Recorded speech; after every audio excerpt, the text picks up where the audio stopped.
All right, we're in Romans still. I'm not even going to mention that anymore. We will be in Romans for a very long time. It's all right. And we'll make some headway. We're going to get into some stuff today where I don't know how many books have been written on verses 16 and 17 alone. But quite a bit of, I don't know necessarily books, but let's put it this way, scholarship that has been written on those two verses. But quite a bit. And, of course, I've already mentioned Luther, Calvin, the Reformation folks who really, dialed into verses 16 and 17. But first of all, have and you don't have to raise your hand or anything like that. It's just kind of a rhetorical question. Hopefully, you have read through Romans. Another thing I think I've said in the past, but I'll say it again. If you read through Romans with the NIV, maybe that's your study Bible, read through it again in the NLT. Pick another translation. And we're going to be here for a while, so, maybe do 2 or 3, 4 different translations. Have you, has anybody, been taking notes as you've read through Romans? Have you made a list of questions, words, phrases, concepts, things that, like, I have no idea what Paul's talking about. There's no problem because, and we don't necessarily have to answer those today, but what it'll do is it'll help me as I'm preparing to present, to the class. So anything so far that, whether you have your notes with you or not, that maybe has come up, words, phrases, concepts, ideas that you've seen in Romans so far that's like, I'm wondering what that's all about. Or even in the past that you've had.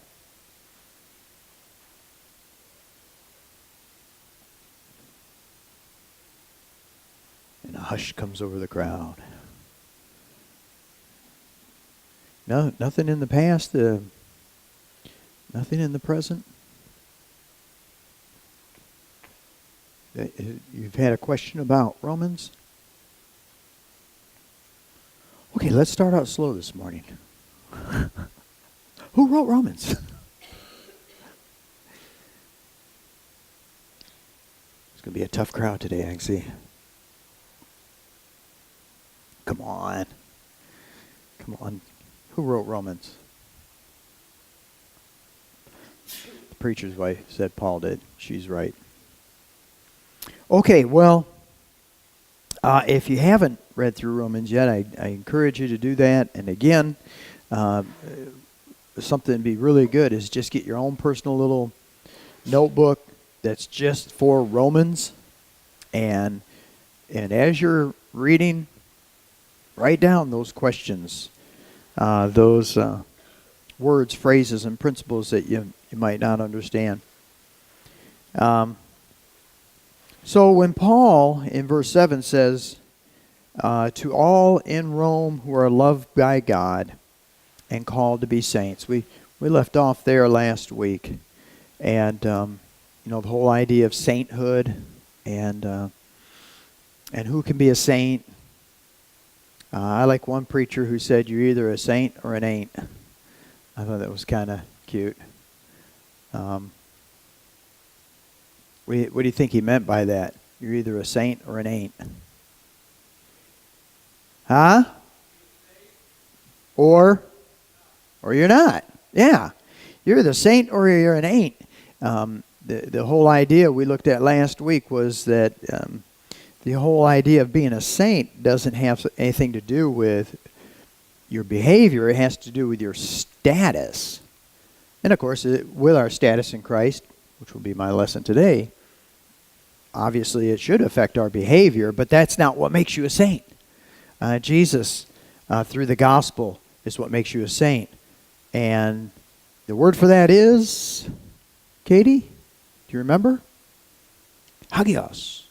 Hagios, the same word that we can also use for sanctified, holy. that which is set apart for to be used by God, set apart wholly for God.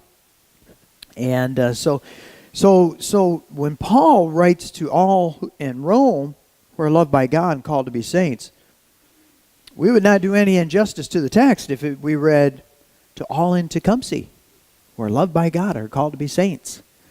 Okay, called out of the world to be sanctified, to be set aside, to be God's special people in the world, those who are His people.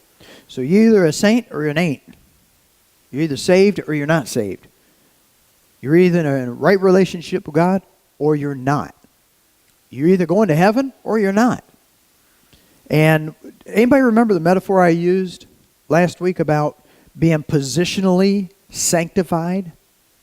Because there's the idea of you have been sanctified, heaven ready, and then there is the continuing work of sanctification or holiness, where as long as we're in this world, we'll continually be changing to be more in the image of Christ in how we live our life. But that's not what gets me on the what? Where I already have a ticket. Anybody remember what I used? Get on the bus. Yeah, the bus. Remember I used that? And just remember that. There's this bus. You know how on a bus in the top it tells the destination? This bus says heaven. Okay? And the gospel is the ticket. It gets you on the bus. No need to discuss much. Just get on the bus, Gus. Okay? And anyhow, the gospel gets you on that bus. All right? I've done a bunch of good things, so now I get to get on the bus. The gospel, and this is kind of a metaphor for all of Romans. He gets you on the bus. And that bus is heaven bound.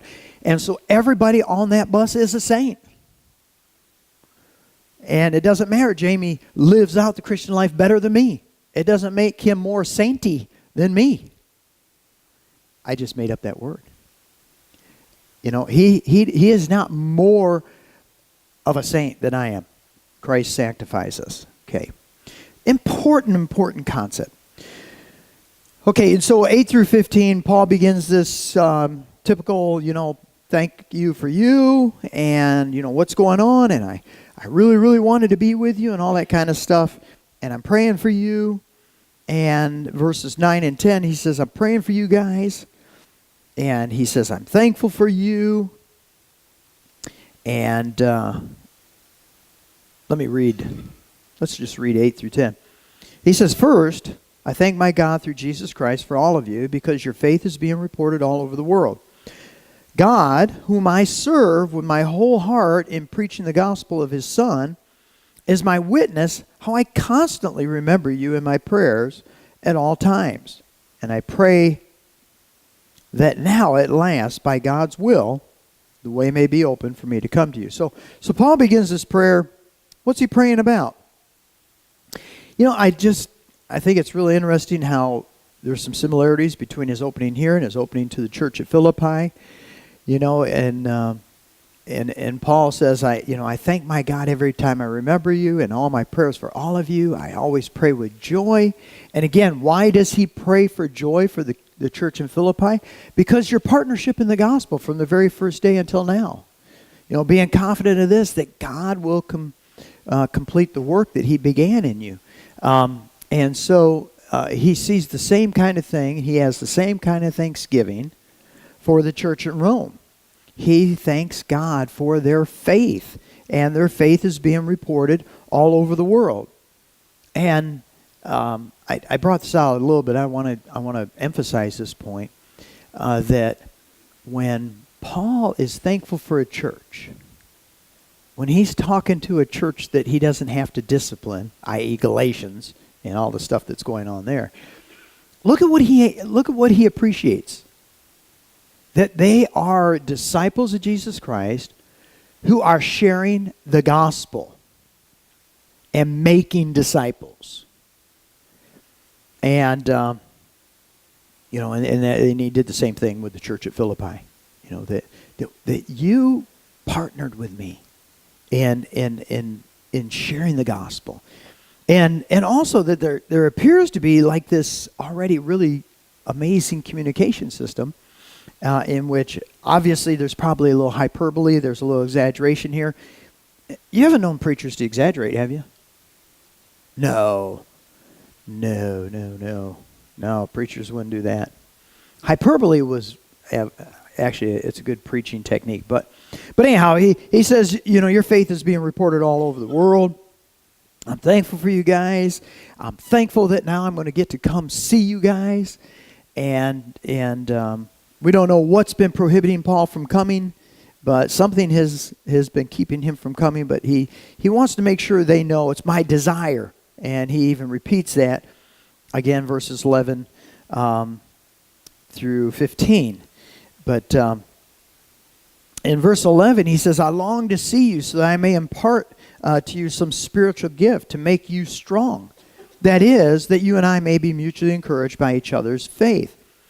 I don't want you to be unaware, brothers, here's where he's repeating it, that I planned many times to come to you, but I have been prevented from doing so until now, in order that I might have a harvest among you, just as I have had amongst the other Gentiles.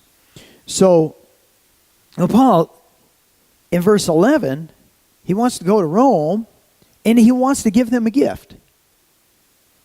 Now, I think we touched on this last week. What kind of gift do you think he wants to give them? Huh? Oh, very good, very good. And you know what? He does talk about that, doesn't he? And he's going to here in verses 14 through 17 as well. So definitely the gospel. But for those who have already received the gospel, who are already Christians, it seems like he wants to give them a gift too. What kind of gift do you think he wants to give them? Huh? Encouragement. Yeah, you know, because after he says, I want to give you, oh, by the way, he says some spiritual gift. Some spiritual gift. Okay? And encouragement is definitely a spiritual gift.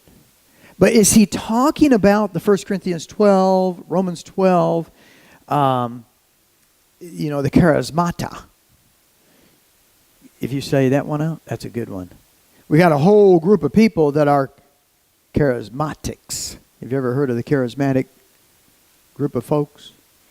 Those who would identify themselves as charismatic would be those who do what?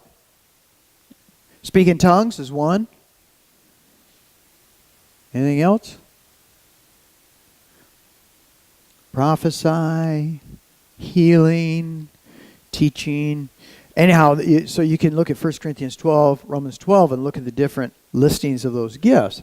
And if you've read those chapters and you hear Paul say, I'm coming to give you some spiritual gift, you would think your mind would immediately go to that. I'm not sure that's what he's talking about here, because he immediately backs it up with, that is, that you and I may be mutually encouraged. Also in 1 Corinthians, he talks about that it's the Spirit who is the one who endows and manifests these gifts. And it's not necessarily Paul who does it, but the Holy Spirit possibly working through Paul. But it's not like Paul can say, I like picking on Jamie this morning. Jamie, pow, you know. And he points a finger and some like magical spiritual dust goes out of his finger. And you know, I can determine who's going to get these gifts. And I don't think that's what Paul's saying here. I know he's not saying that. What I think is, and I think Pete kind of hit on it, is that when I come up there, I'm going to give you some encouragement, because then he says, and that we might be mutually encouraged. So he immediately kind of defines that gift, that I'm going to come and I'm going to encourage you, you're going to encourage me by each other's faith. And so we will get to the charismata and the charismatics and the spiritual gifts and all that when we get to Romans chapter 12. And we'll talk extensively about that, I'm sure. There's a ton of cool stuff there. But he wants to go and encourage them. And, you know, I don't know about you, but when you go and travel, like on vacation or whatnot, what church do you plan to go visit when you're on your vacation? And hopefully everyone plans a worship time if you're traveling over a Sunday, and you're abroad. I love it, and I like to go to a church where I can be of an encouragement to them, not to where I can go and just be entertained, but to go and to be an encouragement, but also that they might be an encouragement to me. So there's a balance there. So we've got some churches that we like to visit when we're going on different trips, and then it's really kind of cool to try to find another congregation on a new journey.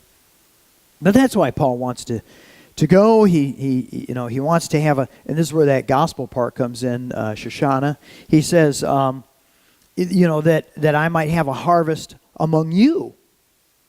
That I might have a harvest among you. So no doubt he wants to come and share the gospel and see other people continue to come to be believers as he has had amongst the other Gentiles.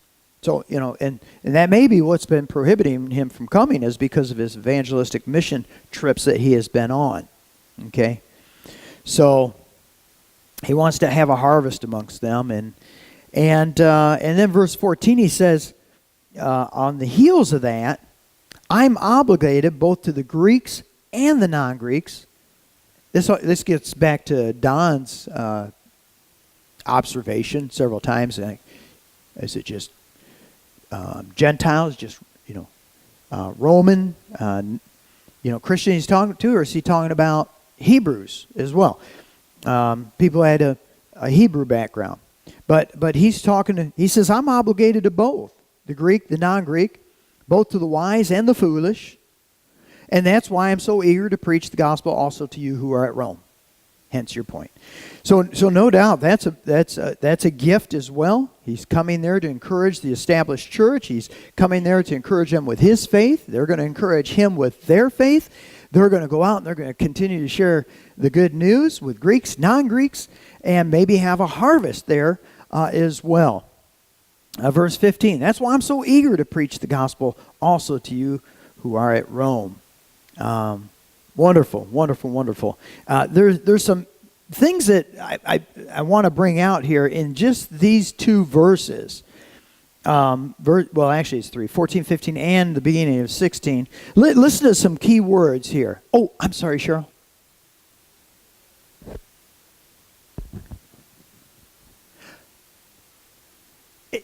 What translation is that? NRSV, yeah. Interesting translation. You can translate that word nations, because what we have in the NIV is non-Greek. Laura's not here with the NLT. Who else uses NLT? You both do. Okay, Katie, what do you have in where it NIV translates it non-Greeks and the RSV translates it barbarians? Very good. Okay.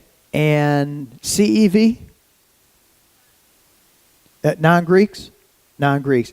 Okay. So, as I had a conversation with Don a couple of weeks ago, if you're not a Jew, you're a part of this other world, which is described in many different ways as barbarians is a little rough,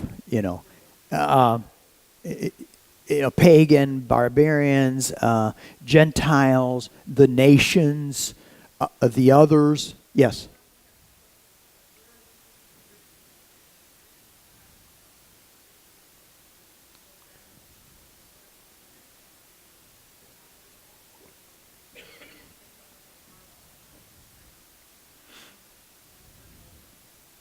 Yeah, and there is no sense of being harsh. That's just how they categorized them. So you were either a part of the civilized society or you were a barbarian. You were either a Jew or a barbarian. You were either a Greek or a non-Greek. So that's just how they... Okay. Seems a little rough though, doesn't it? Yeah. A little harsh, but it is what he said. The NIV, in many cases, kind of softens things up a little bit. This is another one of those cases where non-Greek sounds a lot better than the barbarians. Excellent question. Yeah, thank you. So there are three things I want to emphasize and to bring out what Paul's saying here, and I think it really expresses the heart of Paul to this group of people in Rome. He says, I am obligated both to the Greeks and the barbarians, or the non-Greeks, both to the wise and the foolish, which he probably sees those as a parallel statement, because the Greeks are wise, the barbarians are foolish. The non-Greeks are foolish. That is why I am so eager to preach the gospel also to you who are at Rome. And he says, I'm not ashamed of the gospel. Okay, so there's really three really powerful statements here. He feels this sense of obligation. I'm obligated to you. I'm obligated to all these people. And that's really the heart of what he's saying. It's just all people, no matter what category you put them in. I feel obligated to all those people who do not yet have the gospel. I'm obligated to them. Let's think about that one for a minute. Because how do we parse out people today? Think about it. And which people do we feel obligated to take the gospel to? And you don't have to answer that question, because I have been around for too many years, and I know kind of how it works. How all of us humans tend to work. We tend to look for people like us. We tend to look for people who we already think are good people. Those would be good people to be members of our church. That's not how Paul saw it. All people qualified for the gospel according to Paul. And whether they were foolish or wise, part of civilized society, not civilized society, Jew, Gentile, all the people qualified for it.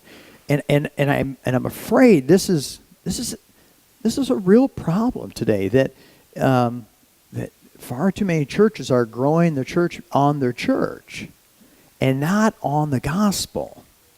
That they're going in recruiting members for their club, and I don't mean that in a derogatory sense, just a descriptive sense of how they're seeing the church. And they go and recruit people that fit their demographic. And so when you look around a congregation, they all kind of look the same. And my belief has been that a healthy congregation, one that's going out and making disciples, bringing them to Jesus Christ, and making that available to all people, you should have a good cross-section of what the community that you live in. So if you look at the demographic of the community, let me give you for instance. I'm in Mississippi, and I'm a guest preacher there. And I go into this church, there's about 200 people. And they're all white. Jackson, Mississippi. They're all white. Then we go out to eat. There's probably 60% black, 40% white, and there's not a bit of color in that church. That's like, what's going on here? Well, we know what's going on there. We're saying we're not preaching the gospel to them. And then I also went to a church, and this was in Michigan, and the entire church was black. That was also a lot of fun too. I love those guys, because Vera and I were there, and they introduced me, and then they said, and Vera's in the audience there. Raise your hand, Vera. She's visiting.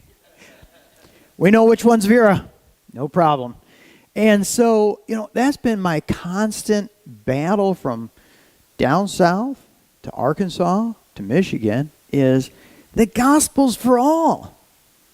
And what is this? And I have found that racism isn't a white thing. It's not a black thing. It's not a Latino thing. It's a human being thing. And in America, we struggle with racism, but in Kenya, they struggle with tribalism. But it's kind of the twin sisters of the same problem, where we are excluding a group of people based on some external criteria from getting the gospel. And that's too bad. Because unfortunately what you end up doing is you're growing a club instead of taking the gospel. Paul says, I'm obligated. I feel an obligation to share the gospel. All people, rich, poor. And that's another thing. I had debate with this one pastor, because he had in his bulletin, he had listed the elders there, and he made sure that he gave titles to these two doctors, and then the other elder, he was an insurance guy, and he didn't have any title, and I said, well, why do you put the titles in there? He said, man, that draws the people, those other people that are in that, that stratosphere of doctors. And, hey, you guys got a doctor there leading, so, I'm going to go to that church. It's like, what about the gospel? What you draw them with is what you draw them to. And so we argued about that, and he said, well, no, you can't be everything to all people. And I said, wait a minute. We're going to read something about that, about Paul. I became all things to all men, so that by all means I might save some. The gospel's for all. For all. And so any kind of exclusion, I'm not going to share the gospel with this lady or this guy or this person because they're rich, because they're poor. James covers that, doesn't he? You got some poor guy that comes in your church and you say, hey, go sit in the corner, But a rich dude walks in. Oh, please go sit down up front, And he says, isn't that terrible? Yeah, it's terrible. That's how the world operates. That's not how Jesus operates. That's not how Paul operates. He's going to come, and whoever will listen, he's going to share. Greeks, non-Greeks, wise, foolish. You could continue that list, couldn't you? Old, young. Rich, poor, on and on and on. And so, this is huge. This is huge. This is what it's all about. About us taking the gospel to all people. And matter of fact, next week, a week from today, Mission Sunday. Got a young lady that's going to come in, and she's going to spend about 5 minutes. We as a congregation are giving her some support. She is going to, she's getting training to go take the gospel to places where they haven't heard the gospel. Well, wait a minute. Let's think about that one, okay? I said that real quick. What does that mean? Where's she going to go? Where is it that you would have to go to a place where they don't have opportunity to hear the gospel? You think of some countries? In Africa? Maybe. Africa is pretty well evangelized, though. But there are a couple in Africa. What might be one? Mm-hmm.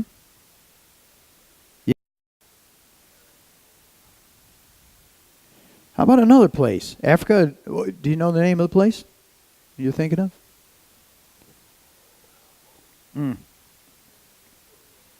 Who said that? Yeah. Exactly. So if you go to Qatar, Saudi Arabia, Iran, a lot of the countries where it's still illegal to be a Christian, these are the places that she's wanting to go to. Whoa, wait a minute. The Fertile Crescent.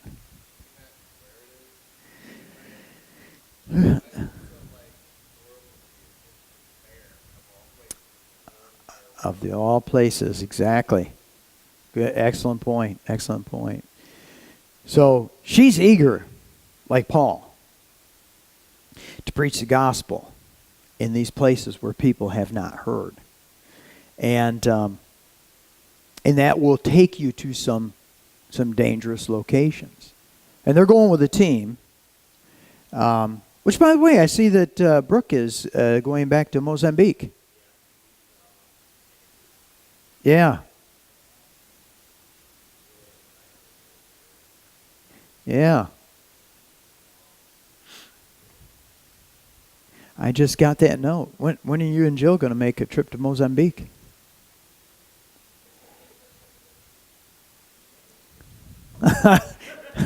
Jack. Well, you've already got the beard. They'll make you an elder, man, as soon as you come in. Yeah. You already look wise. You know, you are. Yeah. Yeah. Mozambique, that'd be a great place to go. Great place to go. So he's eager. He feels a sense of obligation. He has a sense of eagerness, and this leads then to the crescendo of I'm not ashamed of the gospel because it's the power of God for salvation. Okay, of everyone who believes, first for the Jew, then for the Gentile. So now he's in. Yeah. Okay. Excellent question. Excellent question.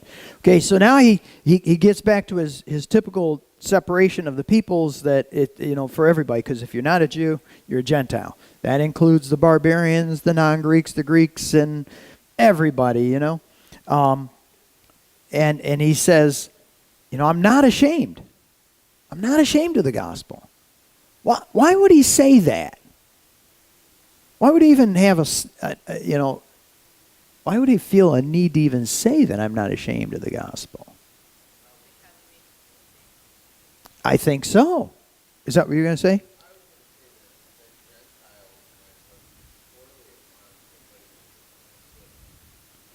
Yeah. Mm-hmm.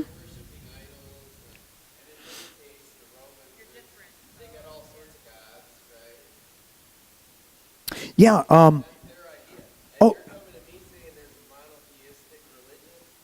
Yeah. Yeah. So if you're a pagan, and you've got this, this Jesus God, would you have a problem with that? No. We got hundreds of gods. We got thousands of gods until he becomes exclusive. Jack, you were going to say something.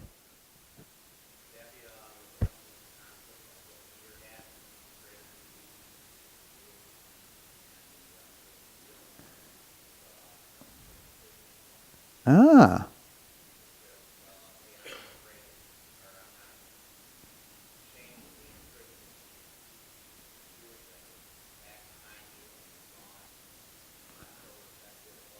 Yeah. Oh, good point. Good point. Yeah, there was a certain amount of shame that you had to battle as being a Christian. There were those who would shame you for being a Christ follower. And Paul dealt with that in 1 Corinthians.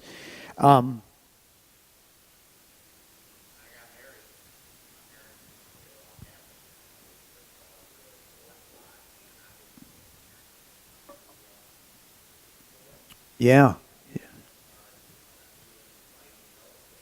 Mm-hmm. Yeah.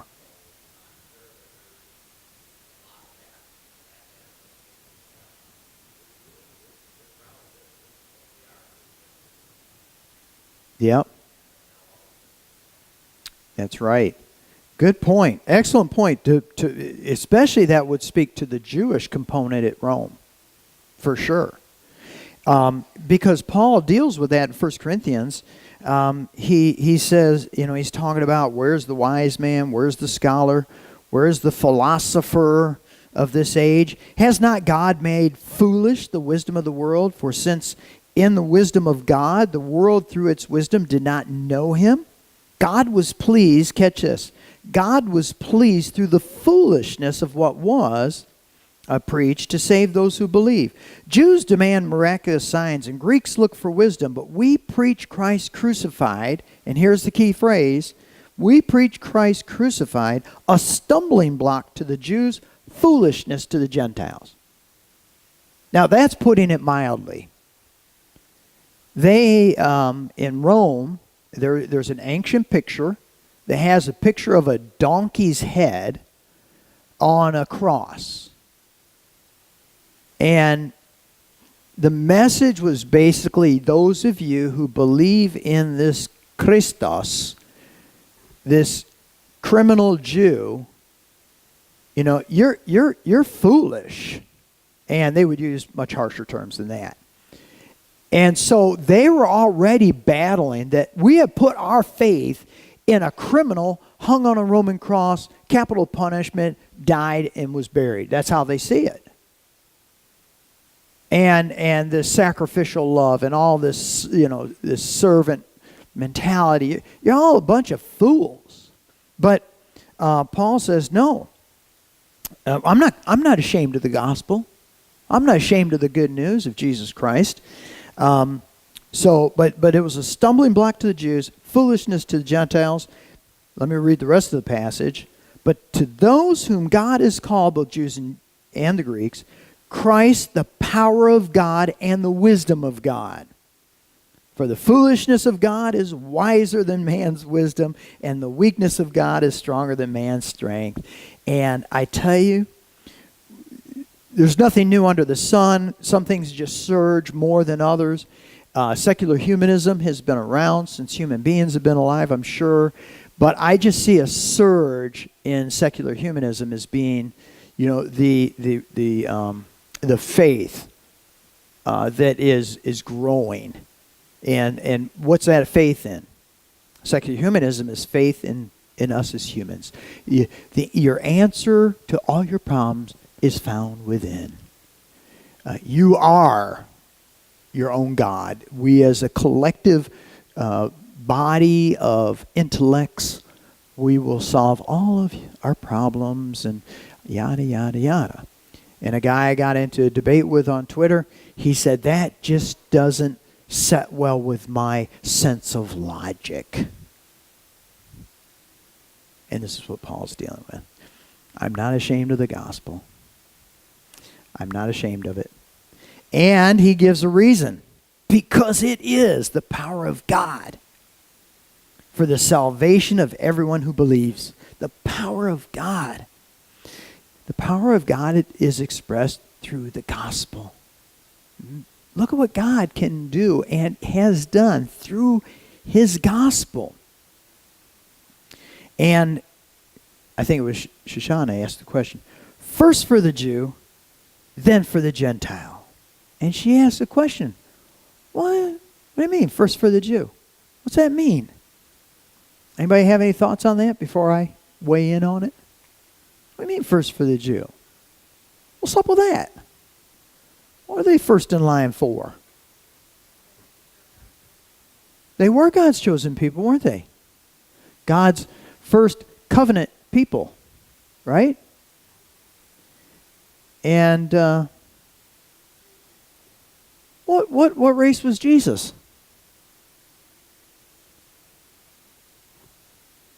I met a Christian who was such an anti-Semite that he said, I almost couldn't follow Jesus because he was a Jew. He was an elder in the church. He was the same guy that said that, no, I won't even tell you that. Anyhow, you don't know him? You don't even know what planet he's on. But anyhow, I didn't either, some of the comments he made. But when he said that, my teeth just about fell out. He almost couldn't follow Jesus because he was a Jew.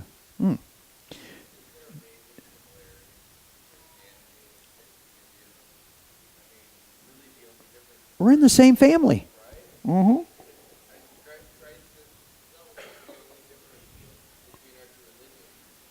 Yeah. Yeah, we're going to get into that. I'm glad you brought that. That's like preview of coming attractions. Because when we get into Romans chapter 11, 12, 13, even into 14, we're going to see that. But definitely chapter 11. Actually, I said that backwards. 9, 10, and 11. Yeah. So, we're going to talk a lot about that.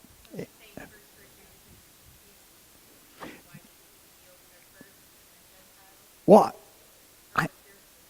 I like to hear other people's thoughts because obviously this whole salvation is coming through the Jews.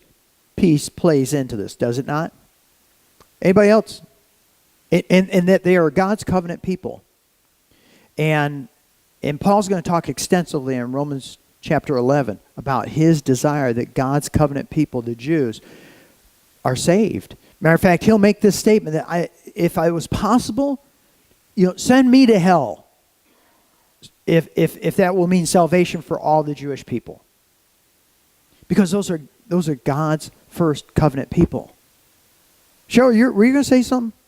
You had that look like, I want to say something. No? Okay. I was just making that up then, I guess. All righty, good. Well, anyhow, next week, please, there are some important things that I want you to really get in and study, and that's in verses 16 and 17, where Paul talks about salvation, for one. But he says, for in the gospel, a righteousness from God is revealed. And he also says, this is by faith from first to last. Well, there's a lot of different variations on that. From faith to faith. From faith, through faith, for faith. And what, so actually 3 questions I want you to really study next week. What is this righteousness from God? Or this righteousness of God? And 2, what does it mean from faith to faith? Or from faith first to last? And then he's quoting Habakkuk, the prophet Habakkuk of the Old Testament. How is Habakkuk using this statement about saved from faith to faith? And then how is Paul using it? That's a great study in and of itself, to look at how Paul uses Old Testament Scripture in writing New Testament Scripture. But specifically that, what is this righteousness from God? There are thousands and thousands of reams upon reams of scholarship on just this concept. And what did it mean to Luther? Also, what does it mean from faith to faith? And how do we interpret Habakkuk and how Paul used it? Okay? Y'all going to do that, right? I'm putting it out on Facebook. I'm putting that out on Facebook this week. So be ready, because people are going to be coming and visiting and hearing your answer, what you've come up with. Okay? Because you got to take a position on this next week. Jack, God is righteous. What does that mean? A righteousness from God. Don't answer it today. That's next week. All right. What does that mean? It means that he's going to smote all you unrighteous people. That's what it means. Smite you, old motor. How did he say that in?